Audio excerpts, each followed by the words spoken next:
QR code scan করলে আপনার ছবি দেখা যাবে। কোনো ব্যক্তি যদি আপনার ছবি চায়, আপনি সেই ব্যক্তিটাকে আপনার কিউআর কোডটি দিয়ে দিবেন। সেই ব্যক্তিরা কিউআর কোড স্ক্যান করলে আপনার ছবি দেখা যাবে। এই বিষয়টা কেমন লাগবে? মজাদার একটি বিষয়। তো চলুন আপনাদেরকে দেখিয়ে দিচ্ছি আপনার ছবি দিয়ে কিভাবে কিউআর কোড তৈরি করবেন। তার আগে ছোট্ট একটি কথা বলবো, যারা আমার ফেসবুক পেজে নতুন, অবশ্যই আমাদের পেজটি ফলো করে রাখুন এমন গুরুত্বপূর্ণ নতুন নতুন ভিডিও পাওয়ার জন্য। তো এই কাজটি করার জন্য ফার্স্ট অফ অল আপনি চলে যাবেন আপনার ফোনের ক্রোম ব্রাউজারে।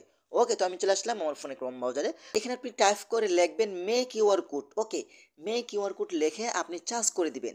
তারপর এখান থেকে মে কিউআর কোড এই ওয়েবসাইটের উপরে আপনি ক্লিক করে দিবেন। তারপর উপর থেকে আপনার থ্রি লাইন আইকনের উপরে ক্লিক করে দিবেন। তারপর এখান থেকে ক্রেডিট কিউআর কোড এখানে আপনি ক্লিক করবেন। তারপর এখান থেকে আপনি ইমেজ অপশন উপরে ক্লিক করবেন। তারপর এখানে আপনার একটি ছবি আপলোড করে দিবেন, যেটা দিয়ে আপনার কিউআর কোড তৈরি করতে চান।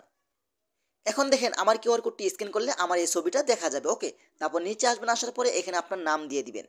তো আমি আমার নাম দিয়ে দিচ্ছি, আপনার ইচ্ছা মতো এখান থেকে যে কোনো একটি দিয়ে দিবেন। তারপর এখান থেকে কাস্টমাইজ অপশন উপরে ক্লিক করবেন। তারপর এখান থেকে আপনি কিউআর কোড সিলেক্ট করতে পারেন আপনার যেটা পছন্দ হয়। তারপর এখান থেকে এইটার উপরে ক্লিক করবেন। তারপর ডাউন আইকনে ক্লিক করলে কিন্তু আপনার কিউআর কোডটি ডাউন হয়ে গ্যালারিতে চলে যাবে। এখন কিন্তু এই কিউআর কোডটি স্ক্যান করলে কিন্তু আপনার ছবি দেখা যাবে। তো আশা করি ভিডিওটা শেয়ার করে দিবেন এবং আমাদের পেজটি ফলো করতে পারেন।